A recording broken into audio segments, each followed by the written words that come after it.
little bit.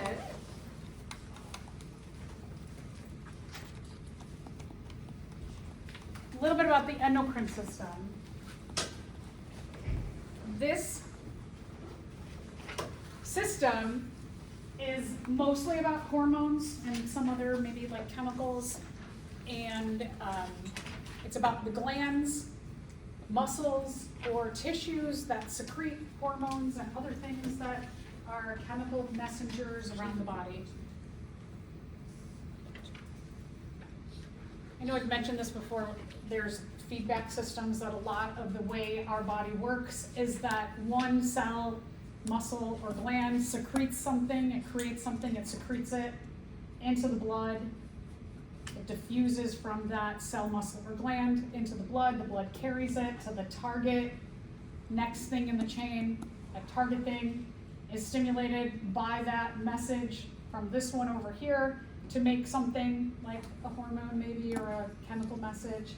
And then that gets secreted by diffusion from the cell, muscle, or gland into the blood, and then the blood carries it to the next target.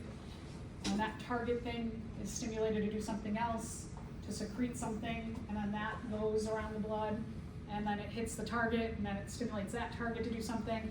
And all of this, like, target contacting the target, contacting the target, contacting the target, ends up doing something, like could be stimulation of having a low-grade fever because you have an infection going on.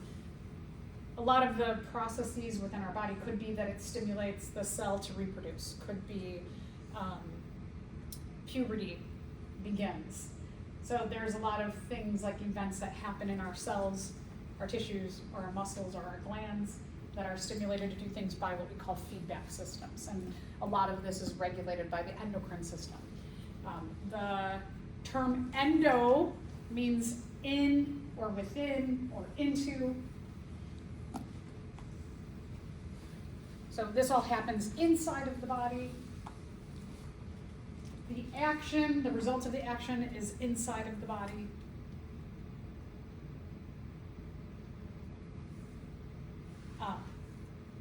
There's also, I'll just mention, the exocrine system is when the target ends up outside of the body. Like if you're really, really hot, your body goes through a series of feedback systems, or a feedback system that makes your body sweat, and the sweat goes outside of your body. So that's called the exocrine system, because the result of it happens outside of the body. Okay, so what's going to transport this stuff around the body? Yeah, the blood, right?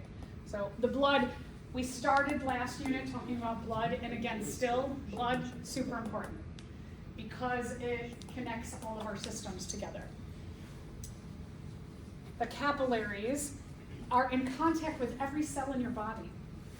So when a cell needs something done, but it needs the assistance of another cell or a whole tissue or a gland or a muscle, that it's going to release something into the blood, and then the blood takes it to that next target. It'll go from the tissue, gland, organ, etc. itself into the extracellular area, means just outside of that cell. So it goes from high concentration in the cell, tissue, muscle, gland, into the extracellular area that's in low concentration. And then there's a capillary, and then the capillary that diffuses that information, that chemical message goes from the extracellular area in high concentration to low concentration in the blood. So everything works via diffusion, and the blood will carry these chemical messages around.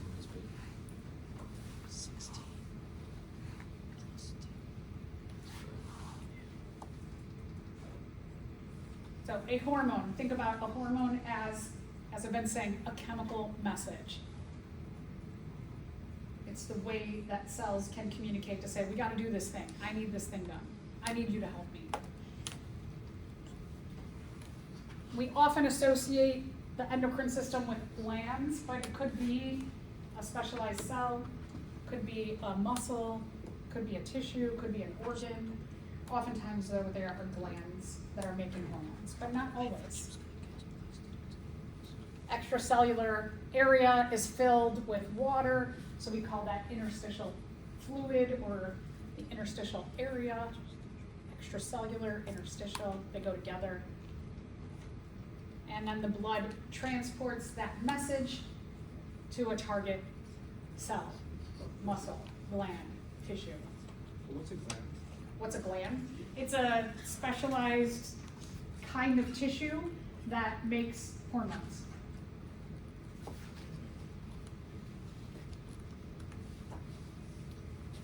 Yeah. Wait, so where are they located, the glands? Glands are located all over the body. So, like the thymus gland, for example, if you remember, or the thyroid gland, they could be in different places within the body. Like the thyroid gland is here in your neck. So if you go to the doctor and they're feeling that, like when you go to the doctor and they go like this, they're feeling for the glands in your body to see like, is there something wrong with your thyroid gland or some of the glands in your neck? If they feel swollen, certain glands, they can target like maybe what's going on specifically. But when we're talking about targets, I mentioned this whole target thing, that if we have some kind of a gland here up at the top, so this yellow and purple, so that type of gland, the yellow one up here, makes this purple kind of message. And then that message goes from the cell into the interstitial area, extracellular area, outside of the cell, high concentration here to low concentration here, high concentration here to low concentration in the blood. Then the blood's going to carry this message around. That message is actually going to like try and connect with everything along the way in the path. So let's say that we have a branch in your capillaries and some of that message is going to go this way and some goes that way, that it can come by this particular nerve cell. And this nerve cell has receptors on it that are shaped like a square. This needs to fit perfectly with that to stimulate this to do something. Do these fit perfectly together? No, right? A circle does not fit perfectly with a square. So this could like bounce off of here, this message, go back into the blood, nothing happens with this nerve. However, this particular muscle here has receptors on it that are round in shape. And when this round message bounces here, it goes, these fit together. So when the message fits with a cell's receptor, it's going to stimulate this to do something. And that's the way this all works. It's amazing the simplicity of such complexity is executed within our bodies. Okay, so again, let's say that muscle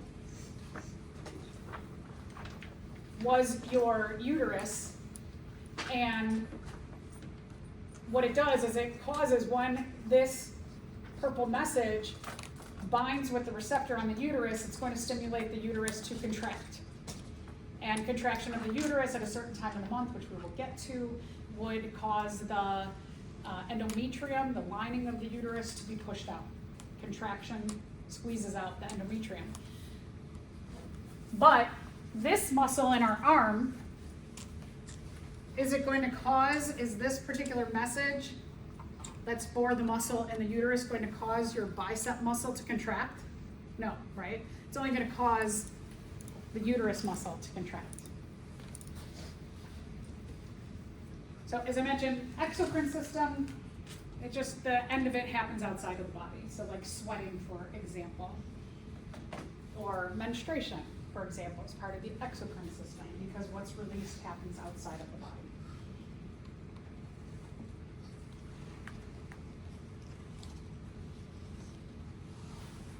A lot of your digestive system is actually part of the exocrine system, not the endocrine system, or your urinary system.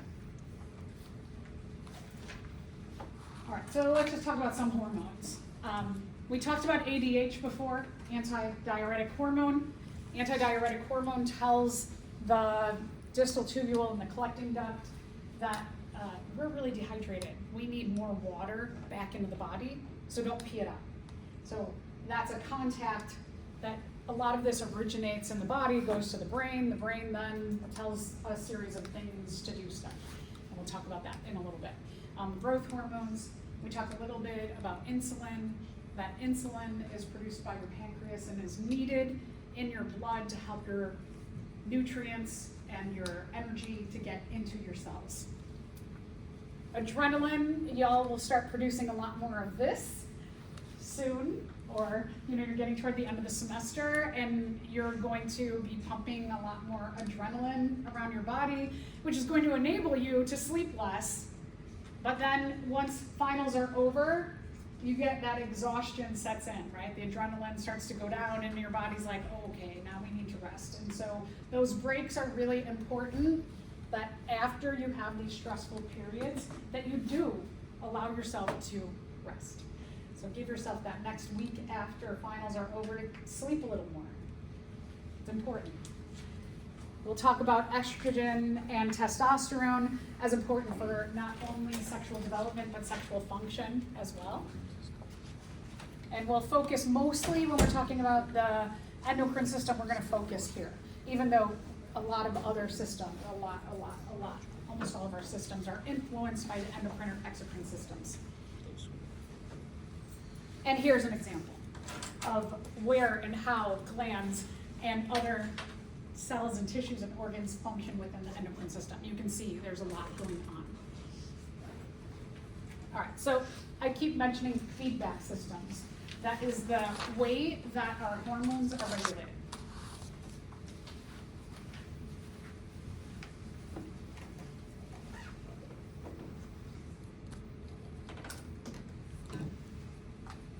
So, like for example, your exams are a feedback system, right? Tell you you have to do this, and you do some things, and then you take the exam, and you see what you got, and then that feedback is, how did I do? And then you might start to think, I hope you start to think like, what should I change? And then based on how you did your exam, you think like, how can I change things a little bit to do better the next time? We are constantly influenced by feedback, right?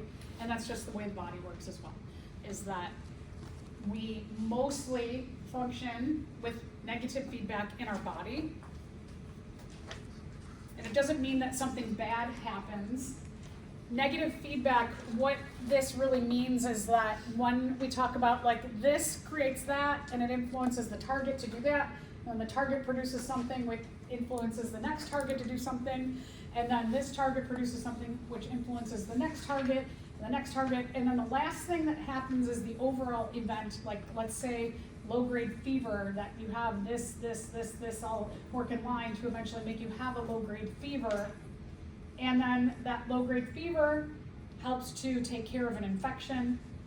And when the infection is taken care of, when your immune system, it squashes that infection, there is a message sent from the last thing in the chain back to the first thing in the chain to say, we're good.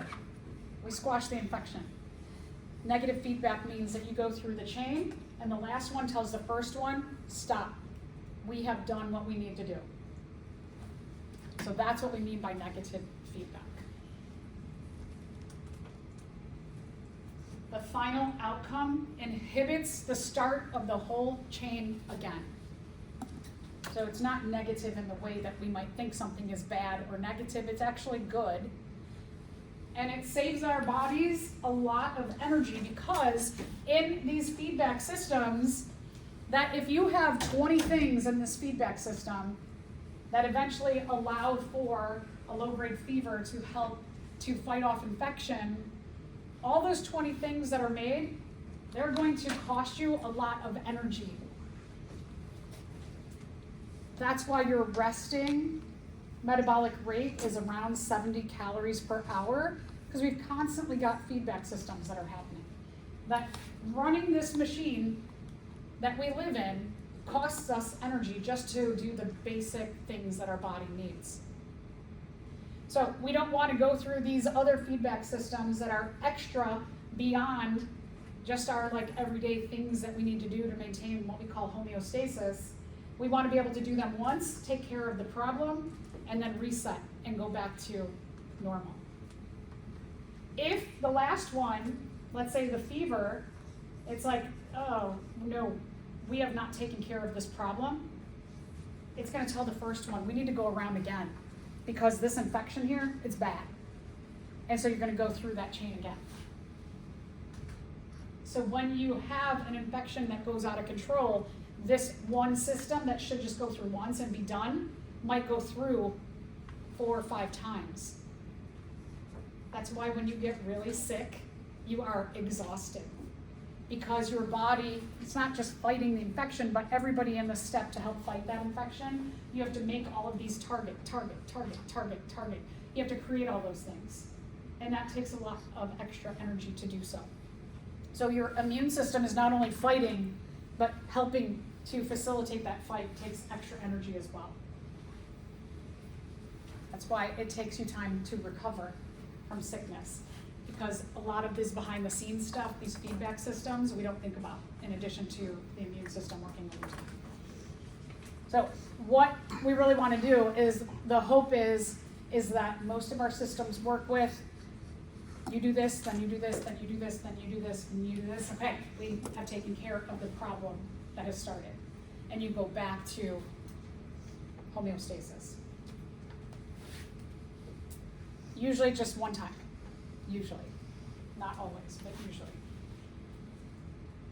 So, the other way is what we call a positive feedback system. And this could be, in some cases, when you get really sick, when your infection is out of control. Then you go around and around and around and around. It doesn't happen very often. The amount of times where you get so sick that you can't leave the house for 4 days straight and you're really sick, right? That doesn't happen to us very often. Positive feedback systems are not common. Positive feedback happens when you have something really extreme happening. So out of control infection is one of them. Childbirth. Childbirth, it's called labor because it's hard work. Labor is hard work. You have, go around and around and around, and these go on for days, right? Labor will start, and 2 days later, the baby is born. The mother is exhausted because you have these positive feedback going, and they'll stop when the baby's out. So the last one in the chain tells the first one, go again. We're not done. We did not fix the problem. We are not back to the set point. We got to go again. And the last one, as long as the last one is noticing we're not back to the set point, we did not fix the problem, it'll tell the first one, go, and then eventually it'll stop. So it's just the same as negative feedback for hormones that are released? It's the continuation of negative feedback over and over and over and over. So it's many negative feedbacks over and over. And that's why we call it positive, because the negative says to the first one, everybody did their job, we're good. We don't have to go around again. And the positive just keeps going and going and going. Okay, we're going to talk about a little bit of bad news. There's things in our world that are called endocrine disruptors.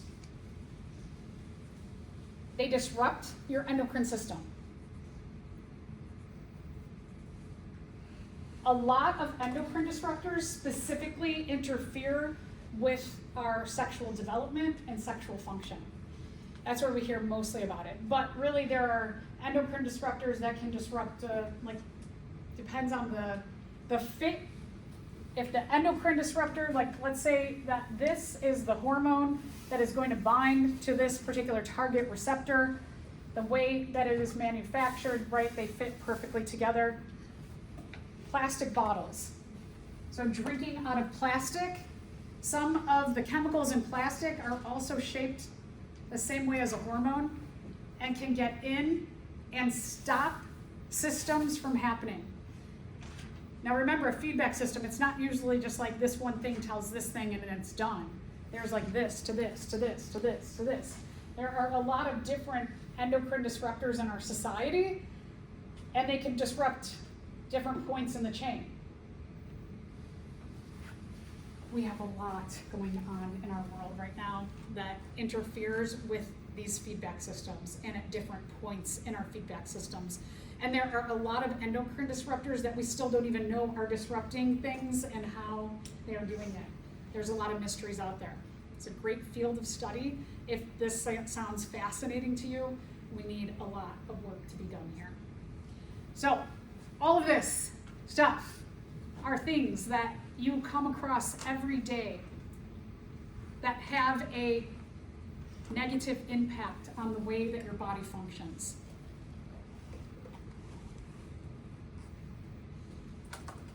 Some that you may have heard about: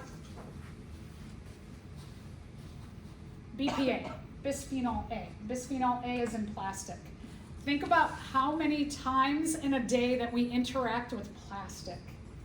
When you go to the grocery store, how many items do you buy that are in plastic? A lot. How many of those items, so some things like it's better when it's cold. It doesn't leach as much like bisphenol A from the plastic into your item you're consuming. So like if it's, you think you're doing this great thing by having salad, that you get this nice power green salad. It's packaged in either a plastic tub or a plastic bag. But that is usually sent on refrigeration trucks. So the interaction between the plastic and the food is lessened. Drinks. Let's talk about bottled water. Bottled water often travels on trucks that are not refrigerated.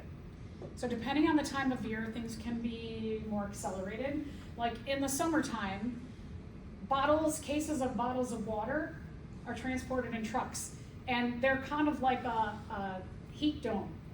That truck, when you seal it up, it's going to take the heat and it's going to put it inside of the truck, which then takes the heat and puts it into the water bottle system that you have, which means that plastic is going to leach from the water bottle into the water. I can taste it. You could do a blind taste test of bottled water and tap water, and every time I can taste that plastic smell, that plastic taste. Does anybody recognize that? Like if you're somebody who really just drinks tap water or filtered water, and you get bottled water and you're like, ugh, you're tasting the plastic. You're tasting the leaching of it. Could be also that sometimes water is bottled into plastic and it sits in a warehouse for months. That too will accelerate it. So hot will accelerate this more than cold. We are seeing more cases where maybe like plastic bags or plastic itself is made from corn product. So that's a lot better, healthier option than the BPA-filled plastic option. So you can start to look for better choices, but it's really hard, right? Because we interact with plastic so much. I mean, if you sat down and figured out how many times you interact with plastic in a day, there's gotta be at least 20 instances, right? From taking a shower, your body products are in plastic, putting on lotion, putting on, like anything you put on. Sunscreens. We see that a lot more in sunscreens now. They're looking for more mineral-based sunscreens because there are endocrine disruptors in a lot of sunscreens. So that's been getting a lot more attention too. So a lot of it is like reading your label and seeing like, are there better choices? Listening and reading about endocrine disruptors in your world and figuring out. There's so much that we don't even know that is hurting us, right? You don't know what you know till you know it. And so there's all kinds of things. Your laundry detergents, I just read something the other day, how your laundry detergent, most of them are exposing us to cancerous or carcinogenic agents. So you want to choose a better laundry detergent. Receipts. A lot of receipts. This one to me is like super terrifying, that receipts are printed on a paper where BPA and other endocrine disruptors are used in the printing on a receipt, and when you grab that receipt, you absorb it right through your skin. hundreds of times, it will diffuse into your skin. If you can, not take a receipt. It's good to not take a receipt. Unless it's a specific kind of receipt and they advertise that we don't have this bad endocrine disruption system in the receipt, which most places do. You just don't want to touch receipts. At Costco, they would like put smiley faces on the back of the receipt and give it to my son, and I'd be like, no. And they'd be like, why? I'm like, yeah, kids shouldn't be touching receipts. And they're like, why? And I'm like, oh, I don't have time. There's a line, we don't have time. Right? So there are times that I'm like, please don't put a happy face on there. And they're like, that lady's mean to her kid. She won't let her kid have a happy face. I'm like, no, I don't want him touching the receipt. And they're like, oh, have a good day. Yeah, so receipts are wild. But look at this. Look at these really happy ladies here. And they don't know, they're just getting bombarded with all kinds of awful stuff. It's in every part of your life. Just think about medicine. Like if you take a liquid medicine, what does it come in? Plastic. If you have to go to the hospital, what is everything? Plastic, right? Plastic and rubbers, and it's all like single-use stuff. Single-use stuff is, but also like all of our cleaning products, home products. Like we want to have a couch where if you spill, it doesn't absorb into your couch. That's super toxic for us. The material that allows the water or the spill to just bead on the couch and not get absorbed is super duper toxic to us. New car smell, super toxic. Like all these things that we might associate, like, I got new furniture, I can smell it, it smells like new furniture. It's like, yeah, it's killing you. You know, I took the happiness away from a lot of stuff, right? And then just all kind, I mean, it's everywhere. It's everywhere. All right, so here's some solutions. Some of the things that you really want to look for is you want to look for 1, 2, 4, and 5. These are harder plastics that will leach less into food, body products, etc. You want to really stay away from anything that's packaged in a 3, a 6, or a 7. Styrofoam, I think styrofoam is 6, I can't remember. Styrofoam is a 6 or a 7, and a lot of the single-use things. Some of these can be recycled again. After they've been recycled a few times, they usually turn into this stuff here, which is not recyclable. So that should also tell you something, that if something is recyclable, it's usually better for your exposure. If it's not recyclable, it's bad. Styrofoam, think about food to go. A lot of our like takeout food, they put it in styrofoam. So your food is the hot food on the styrofoam. It's just getting sucked into there. Things that you really want to look for, like a BPA-free lining, or Tetra Paks are often better. Tetra Paks are those more like square. They're a little bit more pliable than a can. They're either square or rectangular, and there's usually like a lid. Those are usually better than cans, but if you do canned goods, you want to try and find that it has a BPA-free lining.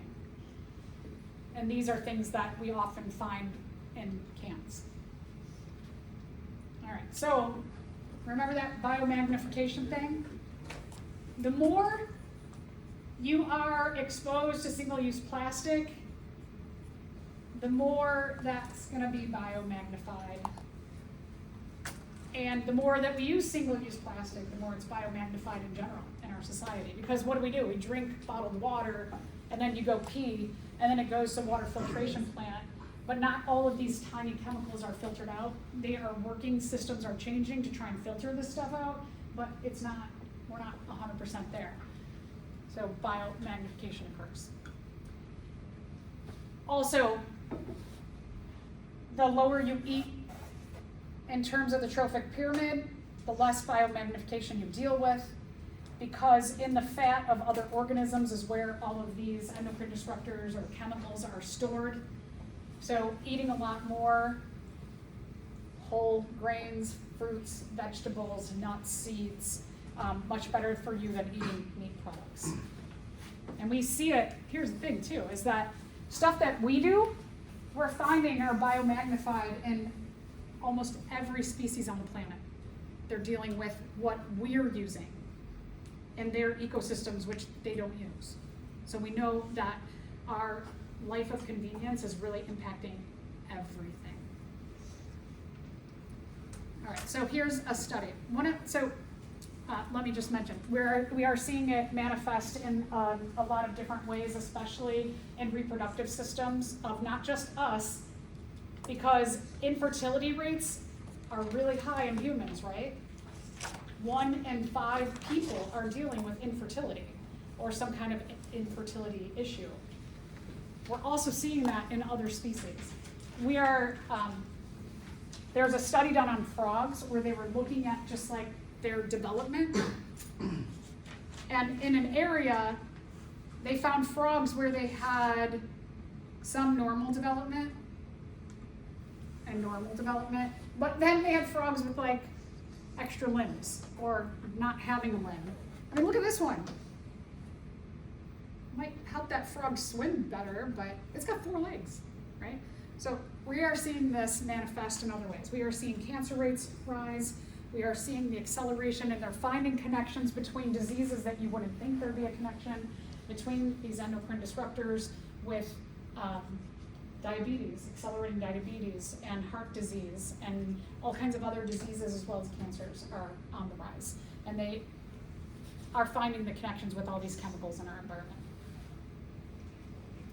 Breastfeeding. That when a woman is breastfeeding, she is going to feed these chemicals right to the baby.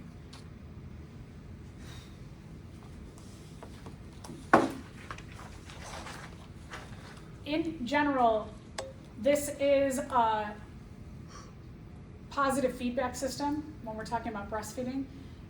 When a baby suckles a nipple, it's going to send the brain a signal to have the muscles around the milk ducts. The muscles will contract and it'll help eject the milk into the baby's mouth. And so as long as breastfeeding occurs, then milk will continuously be produced as well as ejected. And so we have a feedback loop there. So one example of a positive feedback system that when you stop breastfeeding, then the brain will go like, okay, we don't have this suckling of the nipples, so we don't have to have the muscles contract around the mammary glands. We also don't have to have the milk produced anymore. All right, so that was just kind of a general introduction to endocrine systems. Let's talk about, I have the one too. I took it out of the lecture, but if you want to just look over too on your own, just another feedback system that happens with insulin and eating, that's a feedback system too. That when you eat, you release insulin because your digestive system is going to break down your energy into smaller and smaller bits. Sugars go into the blood, and insulin helps get the sugar into the cells. Without eating, you don't produce the insulin. All right, so that's just a little thing to maybe look at. All right, let's talk about animal reproduction. So we're going to focus on humans because we can really get into all kinds of stuff here. Reproduction mainly revolves around the human gonads, which are the testes and the ovaries. The testes release a steroid-based hormone called testosterone. And the ovaries release both estrogen and progesterone.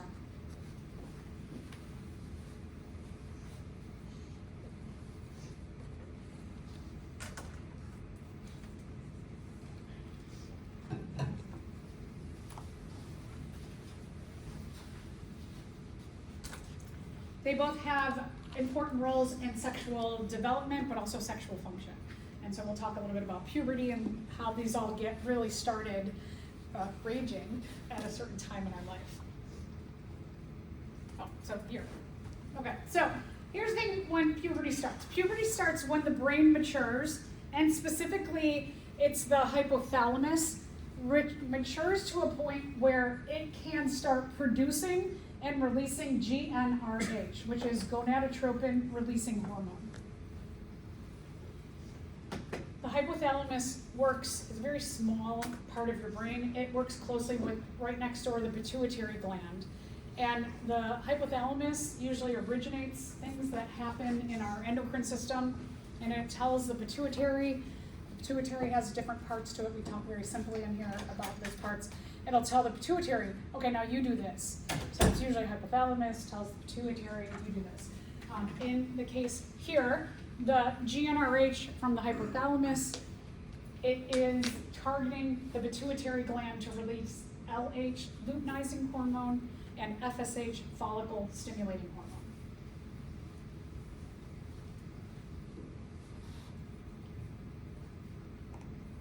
When this feedback system starts to go at a certain point in our lives, usually around between, like 10 to 13-ish, we are seeing many people have younger start of puberty because of a lot of endocrine disruptors that we are exposed to.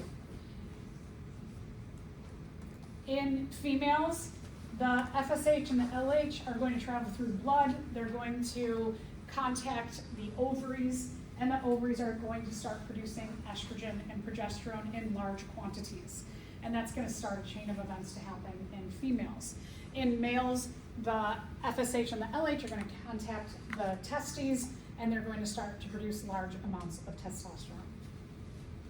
So the beginning start of this is the same for both males and females, but because we have different gonads, different things are stimulated, the different systems are stimulated to do different things. So there's some similarities in what happens during puberty between males and females, and then there are clearly some differences. All right, so male secondary sex characteristics that are developed during puberty. The penis and the testes will start to enlarge. Hair all over the body, but there'll be facial hair, underarm hair, and pubic hair, as well as leg hair, and maybe, like back hair, neck hair, depends on the person. The larynx will start to enlarge, which makes the voice deepen. And muscles will develop more, I should say, will enhance muscle development.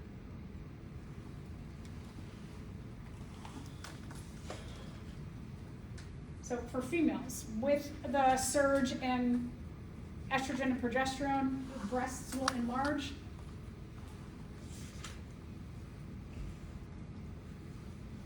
Not as much hair, usually targeted in the pubic region and underarm region, and then they'll begin menstruating.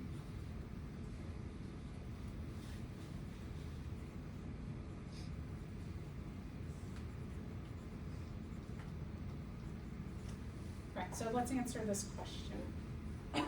If a child developed an anterior pituitary tumor that reduces LH and FSH production, what problem might this cause? Yeah, so if they're not producing LH and FSH, it means that they're not going to get the production of estrogen and progesterone, which means that puberty will be delayed or disrupted. The child already has the gonads, they most likely are already there. The child would produce excess testosterone or estrogen? No, because this will enhance that, not limited that. And the child would experience an extreme increase in growth. We didn't talk about anything with growth. So A, or that's all of the above. No, not all of the above is not true. Okay, so A would be the best answer. All right, so a little bit about development. In humans, when there is fertilization, when the sperm and egg come together, they form a first cell, and we'll get into this when we get into development further, but they'll form a first cell called an embryo or a zygote. And then that first cell will begin to undergo mitosis, and it'll split into 2, and then those 2 will split into 4, and the 4 will split into 8 and 16, and they'll start to multiply. With every multiplication of that ball of cells that is formed by the egg and sperm, each of the cells produces a little bit of CG. CG is called chorionic gonadotropin, or it's often called HCG, or human chorionic gonadotropin. It's basically a way for that ball of cells to begin to have its own chemical message to the mother's body that says, I'm here and I'm developing. One of the things that is contacted in this message system is that the endometrium is the lining of the uterus. It is what comes out in menstruation. The whole point of the endometrium is to make a nice, warm, cushy, nutrient-filled, safe place for that developing ball of cells until a placenta can be formed to make a blood connection between that ball of cells and the mother itself. For the first 3 weeks, that ball of cells, if it weren't for the endometrium, would be pretty much on its own in terms of nutrients and having a nice, safe place to develop. So that whole point of menstruation or the period is to make this whole system to receive a developing embryo and to give it nutrients until a placenta is formed.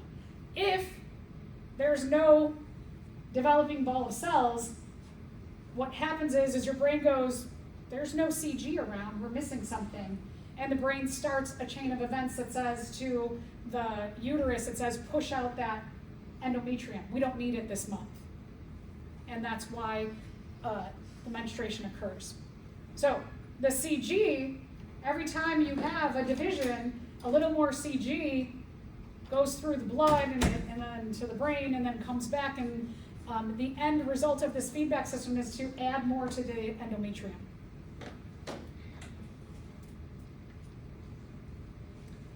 CG, all of the CG eventually gets filtered from that embryo up to the brain, through the blood, and then our kidneys eventually filter it out, and it ends up in your urine. So, pregnancy tests. Pregnancy tests have like antibodies to the antigen, which would be CG. So remember when we talked about the immune system, that you have the antigen, which is the foreign invader, and we make antibodies to connect with that and tag it so that our immune system can say hey, we gotta get rid of that thing.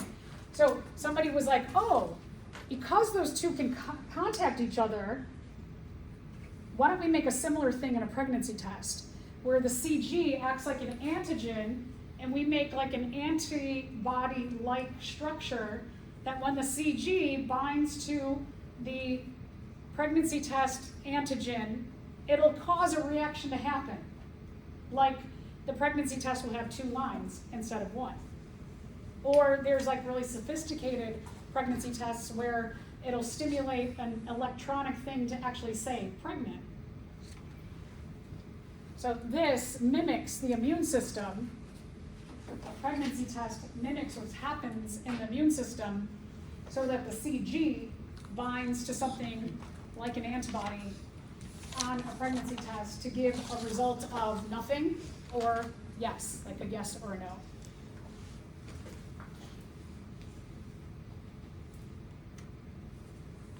And we'll talk more about this system and what happens if pregnancy is not there and what the whole month-long process of menstruation looks like. We'll talk about that in a little bit.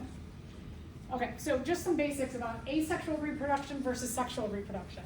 Asexual reproduction, A means without, and then sex, or A means no. So no sex involved, no sperm and egg involved here.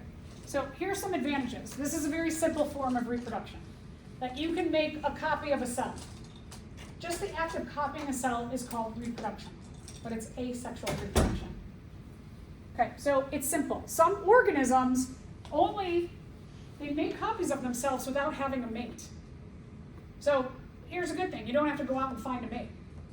You can just make a copy of yourself. You don't need a whole system to make egg and sperm. So you save a lot of energy there. So there's a lot of time and energy saved in asexual. All right, sorry about that. Okay, so let's talk about some forms of asexual reproduction. Asexual reproduction typically works best in environments that don't have to deal with gravity. So like this, for example, I know when you looked at yeast in the middle of the semester underneath the microscope, you saw them budding, but other lower animals, I don't know, like a hydra, coral, any kind of polyp, anemone, they can undergo budding because they're in water. So that while they're kind of in water in this gravity-free environment, they can have an offspring start coming out of the side of them until it fully develops and just cracks off, right? Imagine if you had to walk around, I've said this before, with your bud.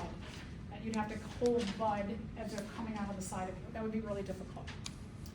So that's budding. Another one is called fission or regeneration.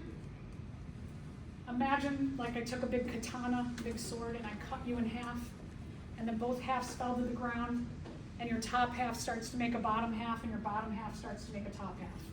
Some worms, some flatworms can do that. It's pretty wild. And then bees do what's called parthenogenesis. They can do both sexual reproduction and parthenogenesis. And parthenogenesis means that the female can have offspring from unfertilized eggs.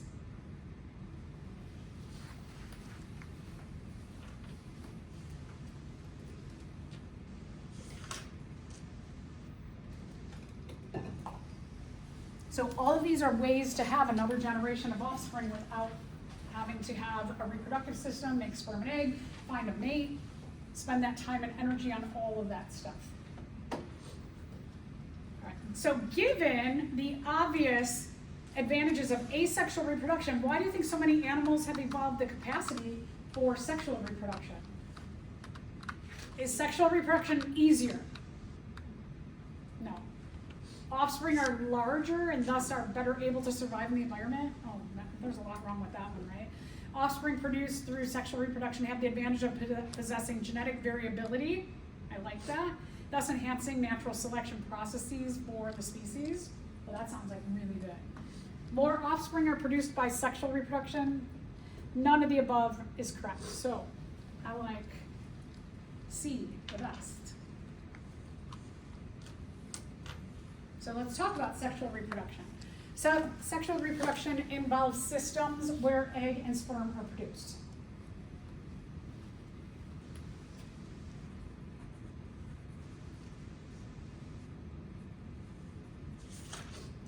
In the process of making egg and sperm, they go through a whole different kind of cell reproduction called meiosis. And built into meiosis, you have the ability of this crossing over phenomenon to happen, which causes new genetic variation in the chromosomes, thus the offspring, and then you also have independent assortment. So built into the process of making sperm and egg is specific ways that you produce genetic variability in those cells that are produced. That's in complete addition to just random mutations that are going to happen in copying the DNA. So, the disadvantages of sexual reproduction is that it takes time to produce the sperm and egg. It takes time to find a mate. Certain species really look for the most advantageous mates. So it takes a lot of time and energy there. The advantage, you get genetic variation. So there's disadvantages, all the time and energy, but you get a lot more variation in a population like this as you do get in something like that hydra, for example. Some polyps, like this coral, for example, can do both kinds of reproduction. That they can make a complete copy of themselves to make offspring, but they also can do sexual reproduction. So one of the advantages of this, that there are species that can do both, is that when times are not real great, what they're gonna do is they're just gonna focus on pumping out as many offspring as they can. So they're gonna do asexual reproduction. When things start to get better, they're gonna focus more on sexual reproduction, where they have the time and the energy to find a mate, to make sperm and make eggs, and then also to, you know, like the offspring will have a better chance of surviving. So they can do both, whereas we can't. So it's kind of interesting that some of the lower animals have that ability to do both sexual and asexual, but us higher animals can't. Which one's higher? I don't know. All right, so we're going to talk a little bit about both egg and sperm. So eggs are produced in the female gonads, which is the ovaries. All of the other structures are accessories to the whole system. They help the egg to be created, travel, get nourished, the embryo to develop, receive the sperm. So we have all this other stuff that needs to happen once an egg is produced.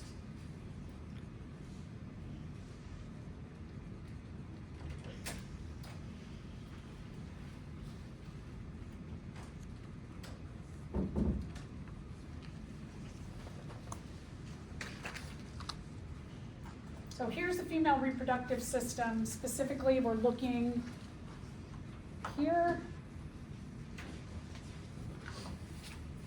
and here and here. Okay, so here's the ovary. The ovary is up high on top of the uterus, which the uterus is on top of the urinary bladder. From the ovary,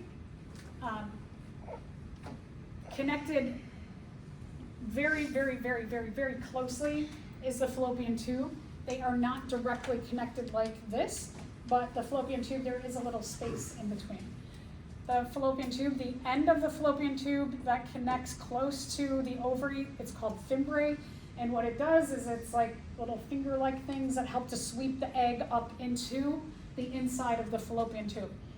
The fallopian tube is also called the uterine tube, or the oviduct, which will bring oocytes, eggs, into the uterus. The uterus is a very muscular organ. You can see a thick wall of muscle, and then you have this thin inner part. Inside of here is where the endometrium will develop. The bottom of the uterus is called the cervix, and the cervix leads into the vagina. You've got a couple of other structures. You've got the labia, which are the two skin flaps that protect not only the vagina, but also the urethra. So these skin flaps will prevent a lot of other exposure to the world. There's also the clitoris, which is a large bundle of nerves in a small area for sexual pleasure. All right, so I call it an oocyte. The O's sound like site. All of the eggs in our body are produced as humans before we're born. So when you are a fetus, all of the oocytes are already made before you're born. We never call the structure an egg until it's fertilized. Technically, they are oocytes. They're not eggs. So very few times in a female's life does she produce an egg, because that's really technically only when fertilization occurs.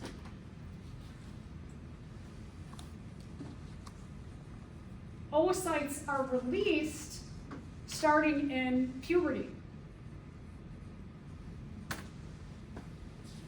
And in contrast with males who will produce millions of sperm, maybe billions of sperm in a month, females produce one oocyte. Excuse me. Females release one oocyte per month.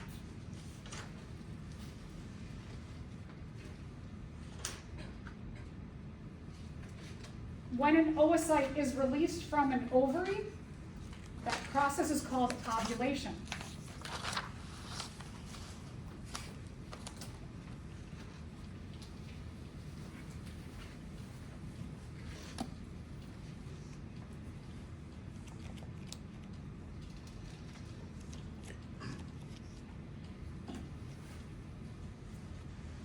Like I mentioned, we don't get eggs until fertilization occurs. That oocytes don't fully develop unless there is the stimulation of sperm fertilizing the oocyte.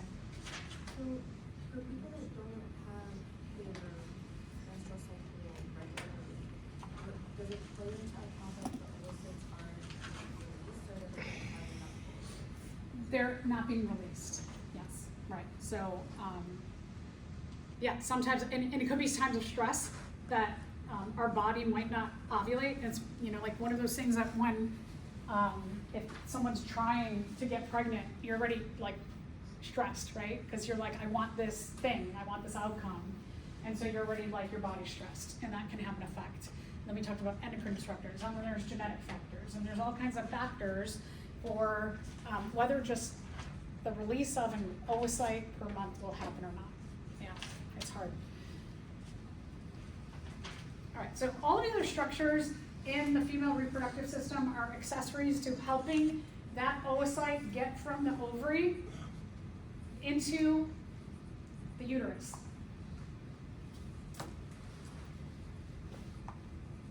So as I mentioned before, the fallopian, we often call them fallopian tubes. They also can be called an oviduct or uterine tubes. And I mentioned the fimbriae. The fimbriae are not only just like very close to the ovary, but also inside, all the way inside the fallopian tube. There are more that will help once ovulation occurs. Here, the oocyte does have to go up and then down, right? So gravity-wise, it's not going to just naturally go that way. So what these fimbriae do is they also help sweep the oocyte down into the uterus.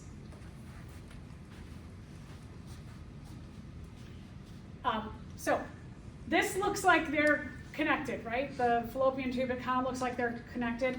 They're technically not like this.